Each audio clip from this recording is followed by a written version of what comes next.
You're listening to the Believe in Giants podcast with two-time Super Bowl winner Carl Banks and the voice of the Giants, Bob Papa. We welcome you to another edition of Believe in Giants, presented by FanDuel. Bob Papa, two-time Super Bowl champion Carl Banks. Hopefully you're getting all your last-minute Christmas preparations done. But bah humbug, the Grinch stole another victory from the Giants on Sunday against the Minnesota Vikings. And Carl, you know, it's just the same thing over and over and over again. Kudos to the fans that were at MetLife Stadium. It was a gorgeous day.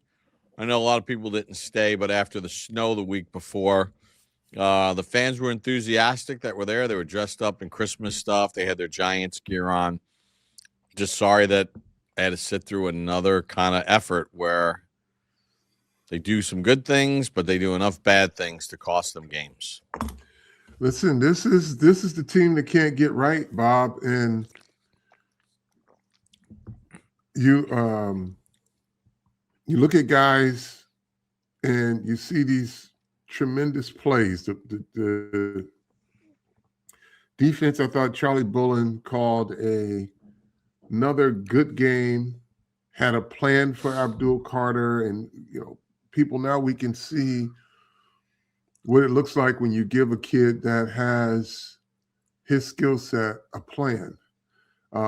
They got him in a lot of different actions, defensive line wise, and he impacted the quarterback a lot. I think Dexter Lawrence had a great impact on the passing game, even though he didn't stat a sack, but he was very active in there. So I think Bullen, the Bull, I think he has done a really good job of just trying to scheme to talent. But when you're working with Fix-A-Flat, you just don't have time to do all of the basic fundamentals that this team should have had since August. But they're just a bad fundamental team when it matters. And I say that, I'll give you a for instance. Cordell Flott goes out of the game. Deonte Banks comes in. His teammates seem to really embrace the fact that he's in there. They run a ball to the outside. Deonte Banks is clearly in position to set the edge. He's out there by himself. He allows the running back to get even with him, and then the running back just proceeds to go around the corner. And I'm like, well, this is a fundamental breakdown, and all you have to do is just go up the field. Just go up the field. The back turns back inside, and all his help gets there. They get deleveraged in zone coverage. Justin Jefferson catches a crossing route, and the safety. And let me just preface this. And I'm going to probably give this disclaimer a couple of times because I don't know what they're being coached. I don't know how they're being taught. I can tell you from a expert point of view why it looks crazy, some of it. But that's not necessarily coaching. That could be players. It could be a combination. So I don't know what they are teaching.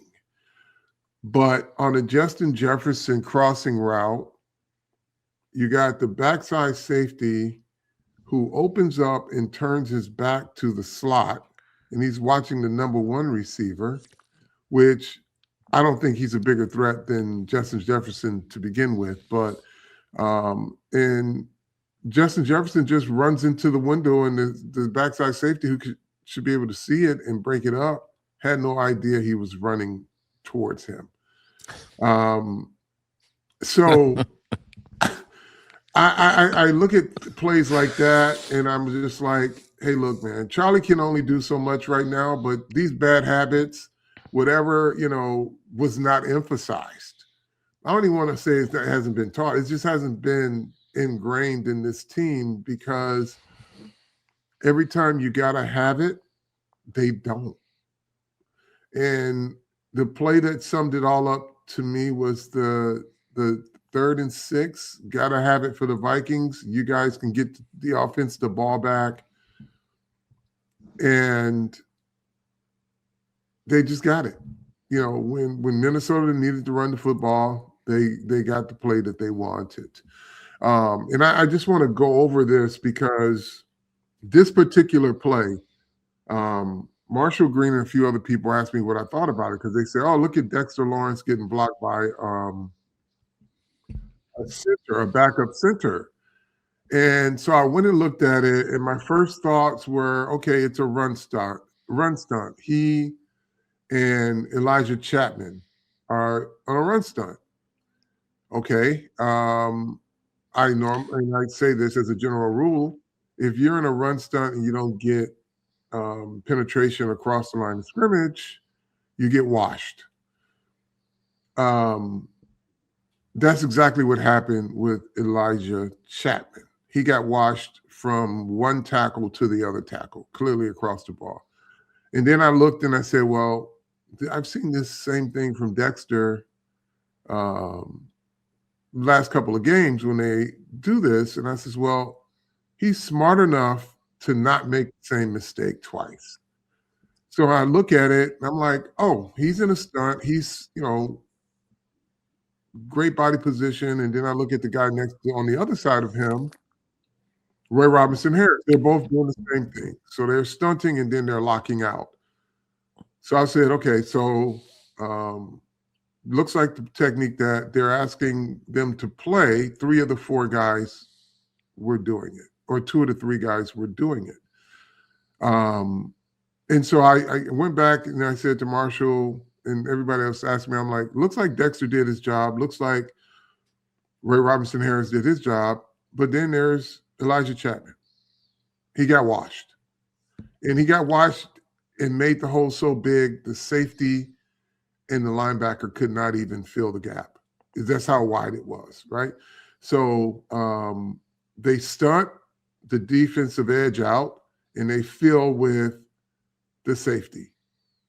They stunt the defensive tackle or defensive end, Elijah Chapman, and that's supposed to be filled with Bobby Okereke. The gap was so big, and Bobby Okereke went up in there, but he got held. He got swallowed up, but he was going to get blocked by 2 guys anyway. And so my question now is, well, let me just say my preference when you got to stop the run, I want my bigs out there. Elijah Chapman is not one of their bigs compared to Darius Alexander. So my question now is, was Darius Alexander available? Was Darius Alexander healthy? And as Andre Patterson will tell you, and I have great respect for him, and I think his resume speaks for itself in this league. This ain't his first barbecue, meaning the coach. So if Chapman was out there, there had to be a reason Darius Alexander was not. Well, why would you assume that? Based on the rotations we've seen this season, none of it makes sense. Like I said, as Andre Patterson says, this is not his first barbecue. So I can't answer the question. Yes, we've seen different rotations, and this is situational football. I am curious because Darius Alexander played, what percentage of plays? 40-something percent? 41%. He had 25 snaps on defense. He had 25 snaps, and this is not, I'm not throwing shade at Andre at all. I just want to understand the thinking in having Chapman out there in a must-have-it. He's not your biggest guy. His base is not that strong. I don't know if he was out there for his quickness or what. But that one eliminated the last chance the Giants had to get the offense the ball back. So it's perplexing, and it warrants an explanation. I can't get too much into it because they're very sensitive when I talk about, things. So I'd rather the coaches explain it. in a language that everybody can understand. But it is legitimately a question worth asking. Sure. And I don't make any assumptions about why Alexander was not on the field or why Chapman was on the field. The coach will have to ask that. But you had 2 to 3 guys in that stunt played it perfectly. In the smaller guy with a smaller base. The undrafted free agent that's been on your practice squad all year as opposed to the guy you drafted in the 3rd round question? Yeah. But I can't answer it. All I can tell you is what I saw. I saw Dexter play it, technique, really good. I saw Roy Robinson Harris stone his guy, technique, same technique.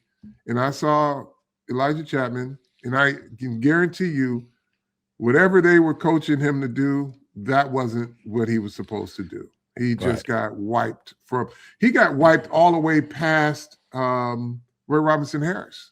Yeah, it was bad. Imagine how big that canyon is for a linebacker or a defensive back. So that's how it ended. But that drive ate up, and they took the ball on the 30-yard line, I believe. Yeah, I mean, they converted a 3rd and 17 to Justin Jefferson. Deontay Banks looked shocked that Brosmer, it wasn't even McCarthy, that they might throw the ball to Justin Jefferson on an out. They needed 17. He ran a 20-yard out, and he looked surprised and out-leveraged. Come on, Carl. Like, this is ridiculous. The Minnesota Vikings in 3rd downs of 9 or more yards this season were 9 for 55. They hit 3 of 4 against 55. The Giants. They hit 3 of 4 against the Giants. I was just trying to ease into this, Bob, because I can't. My fuse is about to blow a circuit, so I just want to methodically kind of take fans to where this is just it's a shit show, and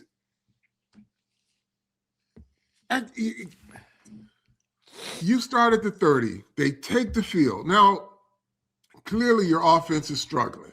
So they just got to keep swinging. You got to get them up to bat as many times as possible and hope they get one. And when they get one, you got to hope they catch it and hold on to it. But they just put it was a 7-minute offense, and there was nothing the Giants could do fundamentally to help themselves. You get them 1st and 2nd down, you playing masterfully. And you get them in a 3rd and 17, and Kevin O'Connell says, we got you right where we want you. 3rd and 17, you guys can't stop shit. It was 3rd and 22 last week. And you look at it, and it's not the call. It's the player execution. And how Charlie Bullen is being very aggressive. He's different from Shane Bowen. I like it. But he got players out there, man, where execution is optional. I'm just saying. Listen, it makes me nuts. You brought up the Banks play when he first came in the game. The run. How many more times are we going to see that play happen to him on a running play? At some point, you have to say, look, he had Jerome Henderson, who's considered by many people in the league as a top DB coach. He had him for 2 years. He got fired. Banks didn't develop well enough. And now you got a new set of defensive DBs, coaches, who actually played in the league at a pretty high level. And it's still the same. So maybe it's the definition of insanity. If you keep repeating the same thing and expecting a different result, it is what it is. Carl, the thing that annoys me the most, they really were 4 for 4 on 9+, because the one time the Giants, quote unquote, got a stop, again, they ran Jefferson on a shallow cross on a third and 15. He got 14.5 yards which enabled Minnesota to go for it on 4th down, which they converted.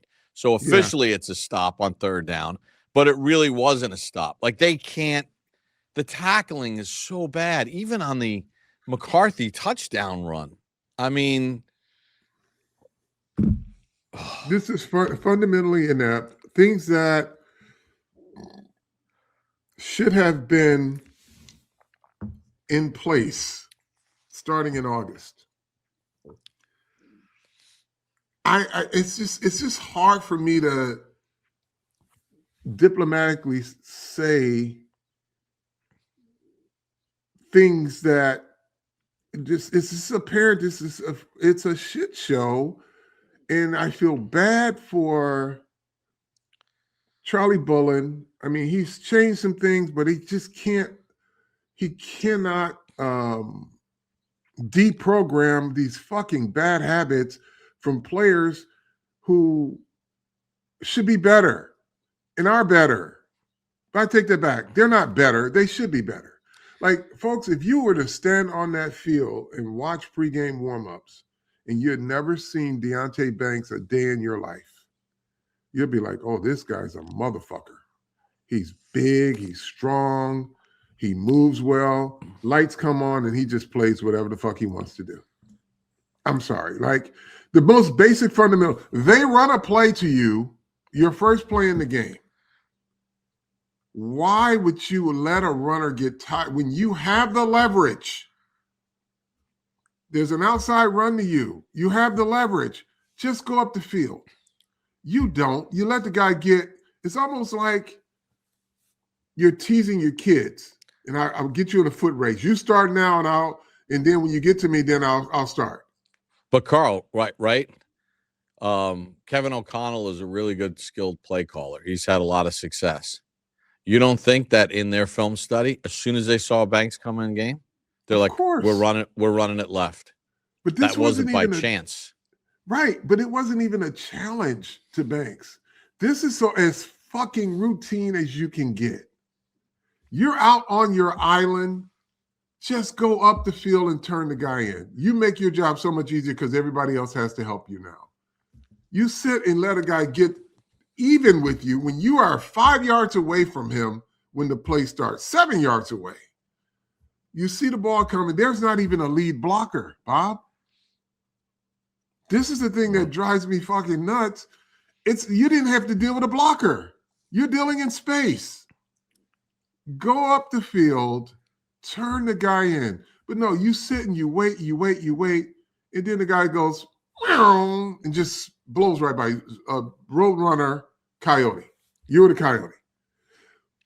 And the shame of this is that quietly, Tyler Nubin is playing better. Quietly, Drew Phillips is starting to play better.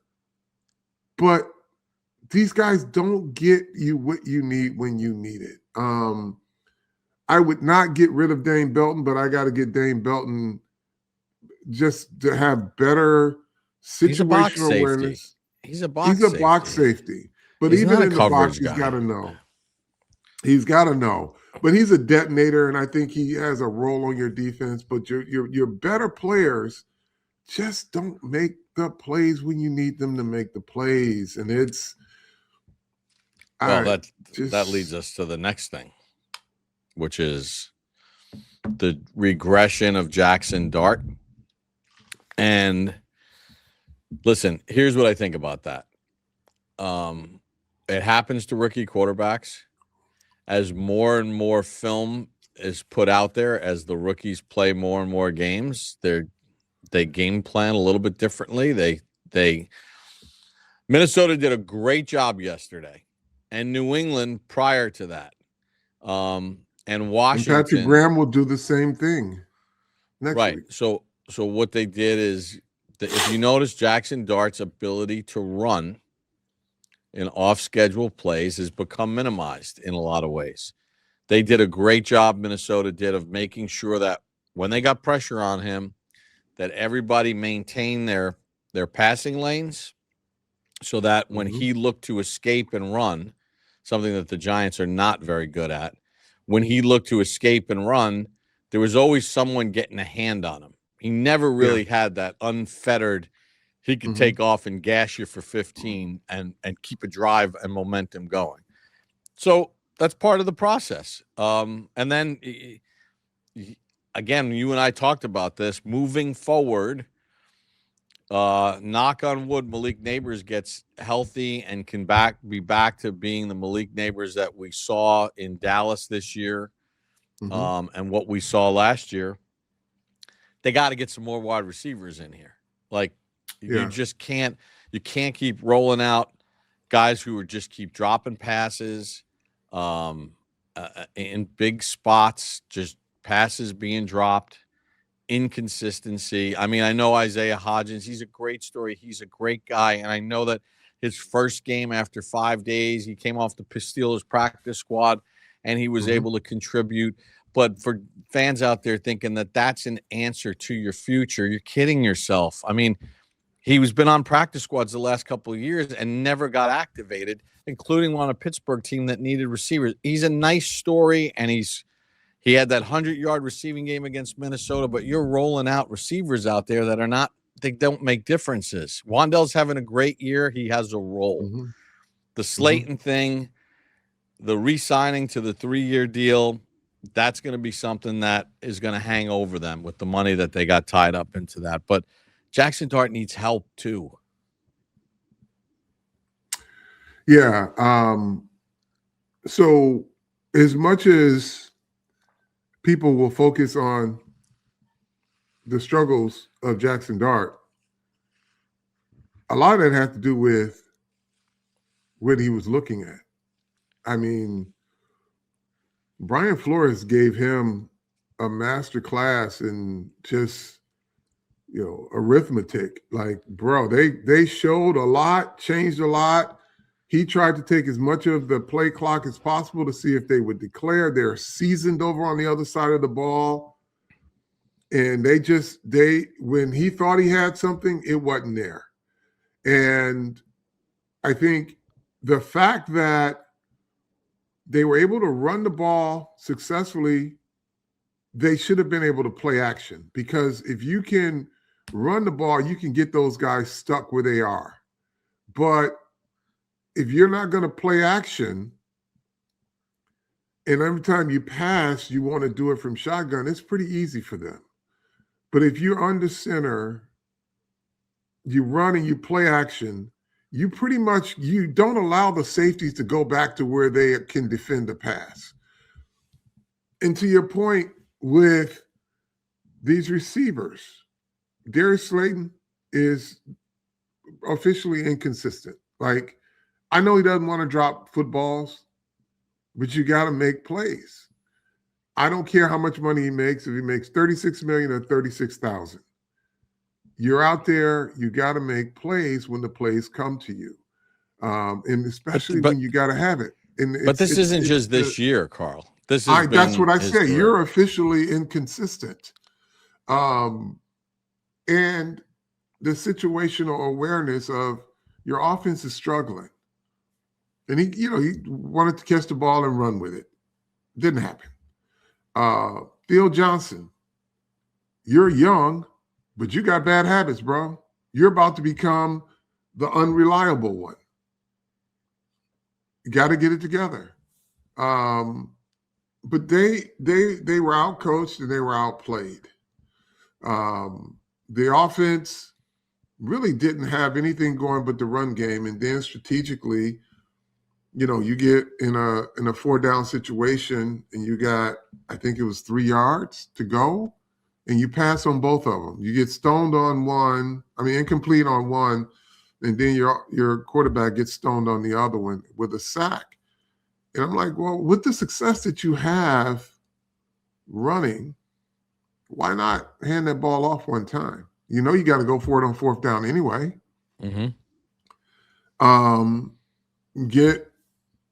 It's 3 yards. Run it and see what you can get. But this is the story. I mean, it's now just bad. I mean, it's been bad football, but it's just now you go out there and you are playing against a team that has no playoff aspirations either. Somebody got to win the game. They said, "Fuck it, we're going to win it." Right? They had nothing more to play for than the Giants did. Right? And I know there's some fans out there. Well, the Giants are playing or losing for better draft position. Who cares? Not the guys on the field. Go play to win. Right. Go play to win. Fans are rooting for that, not guys on the field. Yeah. Yeah. Fans like the idea of it. Some fans, not all fans. There was a lot of fans that sat there yesterday wanted the team to win. I'm just talking about those who are in that bucket of lose, so that we can get a better draft choice. And I would say of that bucket, probably 10% of them even know how to pick a player. You want to pick players and then you want to criticize them if they don't work out. But 10%. I'd say 10% in that bucket that said lose, couldn't even tell you who, besides a name they've heard, which is the kid from Indiana. They couldn't tell you who else is a good player in the draft. But that's neither here nor there. I don't care. Fans, do what you do. I mean, this is where the Giants have brought you to. So who am I to criticize you for saying you want your team to lose? I'm a winner. I don't have that in my constitution. Just, you can spare me when you start talking about if you want to engage me on why they should lose. I'm not gonna. It's not my thing. So, but if that's what you're into, go for it. Talk to other losing, not losing people, but people who want to see losing, so that you somehow get your team better. I don't know how that works, but that's up to you guys. I just don't want to be a part of that conversation. All right, so I have to get. I spoke about this on the post-game show, and I have to obviously bring this up on this show too. The decision to go for it on the opening drive of the game on 4th and 5 makes 0 sense. Down 3-0. I listened to Coach Kafka's response after the game. You know, it's the same mantra. You know, we want to be aggressive. We want to be aggressive. That's fine. I agree with being aggressive. And then he said the word, you know, and going over it with the analytics people, and we had these discussions, and I just went, okay, stop. Now, again, I am not anti-analytics.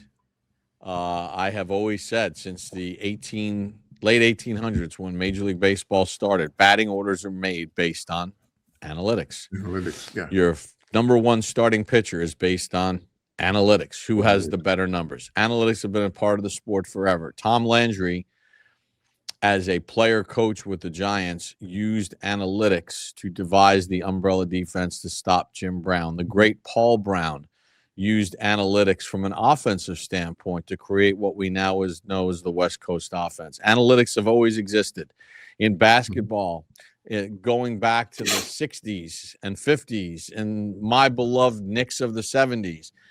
You used analytics to determine who you would foul at the end of the game and who not to foul at the end of the game if you needed free. So I am not anti-analytics, but an analytics needs to have a place.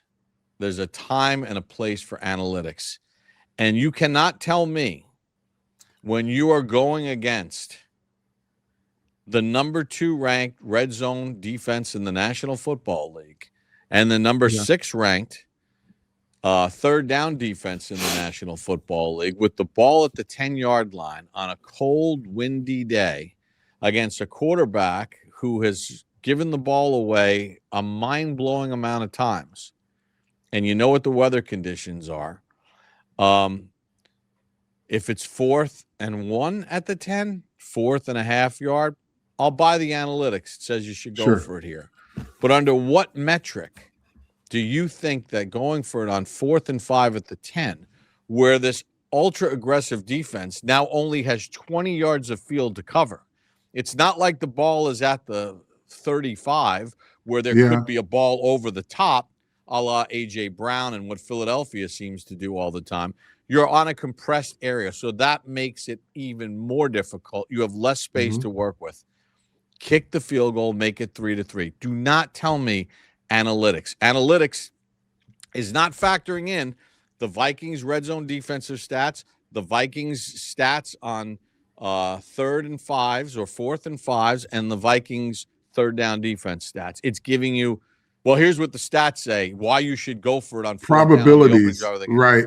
Stop it. And I always You're say missing your this. left guard. You have no difference makers in the receiving game on offense. I was Stop just it. getting ready to say, analytics don't have a heartbeat. When they get into these decision-making processes,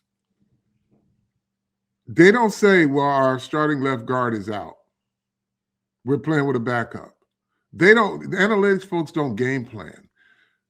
What I would love as an experiment, maybe during training camp, take all the analytics guys, put them on the sideline, and send the coaches to the booth and tell the analytics guys, call the game the way you see it, and just see what the probabilities of some of this stuff would be. And then you give them real-time scenarios. And I have great respect for analytics, but they don't have a heartbeat. And the pulse of the game is not something that analytics can factor in, right? And they give you the probabilities, probably saying and rationalizing, saying, well, if we don't get it, it's still the first series of the game. We'll have more opportunities to score again. None of that's a given. None of that is a given. So you at some point have got to make a real football decision as a coach. And the thing is, what did you think, coach? You wanted to be aggressive, and the analytics folks said, yeah, go for it?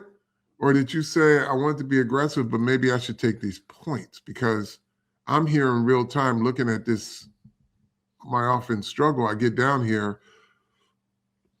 Maybe I take the points and then we'll go do this again. It just when you throw the analytics piece of it out there and everybody can see what type of game this is going to be, you take the points. It's analytics are really great information. But when you're coaching players and you see your injury report and you see what your players are going through, I'm not going to let the final decision be, well, the analytics folks said we should go for it. You're getting whipped up front. I know it's the opening drive of the game, but again, 4th and 1, I'll buy it. Buy it. But 4th and 5 at the 10 means that they only have 20 yards of field to defend, and you don't have Justin Jefferson on your team where you can literally just throw it up to him, and he'll probably beat your guy to catch it. Or you don't have Jamar Chase. You don't have a healthy Malik Neighbors. You have a lot of guys in your team this year that have proven that 50-50 balls are usually not won. So, yeah, I don't know. I had to get that off my chest because it bothered me when I was doing the post game last night, and I understand it, and I don't disagree with analytics by any stretch of the imagination. But in that situation at that time, on the distance that you needed to get, to me it's you have to take the points and make it a 3-3 game. And then, you keep it tight, keep it close. Coaching instincts, man. Sometimes emotion. You said heartbeat, emotion. We just drove it down the field on the opening drive of the game against Brian Flores and the Minnesota defense. And for the 8th time this year, the 9th time, I know they have 6 opening drive touchdowns and a couple of field goals. So let's say, hey, here's the positive. For the 10th time this season, as we're playing our 15th game of the season, we have scored points on the opening drive. You go back to the bench feeling positive. Instead, and that's not a win. Right. It's not a win for Brian Flores if you take 3. You take the 3 and you keep it close because your defense, they had a decent plan. It was a low-scoring game. It probably changes how you call the game if you get that 3 and keep pace. You got anything else to get off your chest? I think we pretty much covered it. Yeah, I mean, man, it is what it is. You know, you get a backup running back, a backup center, a backup quarterback, in a team that's awful on third down. Left tackle. And a backup left tackle, and a team that's 31st in the league on third down conversions, and they get right. They get everything they need when they need it, and is aggressive and is as impressive as some of the stuff Charlie Bullen is doing. He's working with Fix-A-Flat, you know, just bad fundamental football, situational awareness. Guys don't understand the magnitude of in-game situations. Every situation in a game is just not the same. You can't play it, especially when you're an inconsistent defense. Like, execution is not optional, and it's just disappointing. People gonna say, well, no, they don't have no talent. They got some talent, but you know what? Somebody made a great point. When I said they had talent, somebody said they got 2-14 talent. And I say that's a fucking fair point. Correct. They do. That is a fair point. They got talent, but they got 2-14 talent. Because if they had more wins, that means the talent was playing better. So you're right. Whoever said that to me, you're 100% right. When I say they got talent, you're right. They're 2-14 talent. Carl, just in wrapping up, in the holiday spirit, you know, all I want for Christmas is in a couple days. If you had a go-to Christmas movie, what's your favorite Christmas movie? Ooh, I like the classics. Miracle is one, but if I'm just hanging with the boys, I'm Die Hard. This is so tough.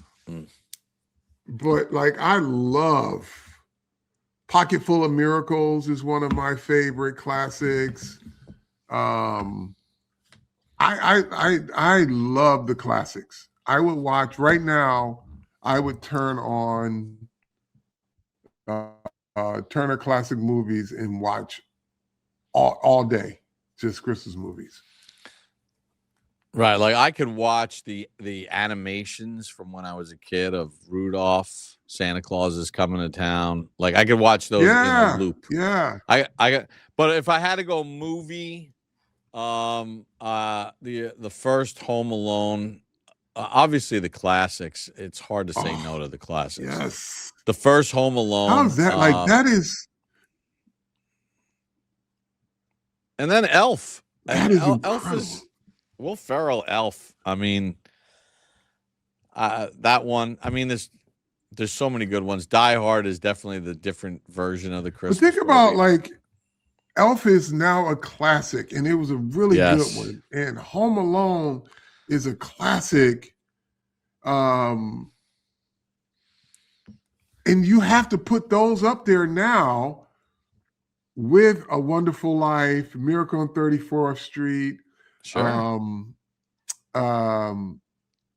Even A Christmas Story, right? Home Alone is the our modern day Christmas story. Yep. And you know what always gets me when I watch Home Alone? What's that? It makes me realize, like, wow, I'm really getting older. It was pre 9/11, like all that insanity that happens at the airport. There's no TSA pre-check or screening or anything. And all of a sudden it jogged my memory of like living in Jersey City and going to do a boxing match and racing to go get a flight and literally getting to the airport like 22 minutes before my flight because there was no security that you had. You just had to waive that ticket. But I digress. I mean but it's Elf is a classic. Home Alone is a classic, and like you said, but the old Rudolph movies with the stick figures and all that is really good too. All right, and then here's the And next then what's the question. Jim Carrey? The one Jim Carrey was the Grinch was good too. Yeah. All right, last question. On the Giants, give me 2 players that make Santa's nice list this year. Brian Burns, Tyrone Tracy. That's 2. Wandale Robinson, A.T., Jermaine Illuminor. Yeah. Yeah, so I'm going Brian Burns.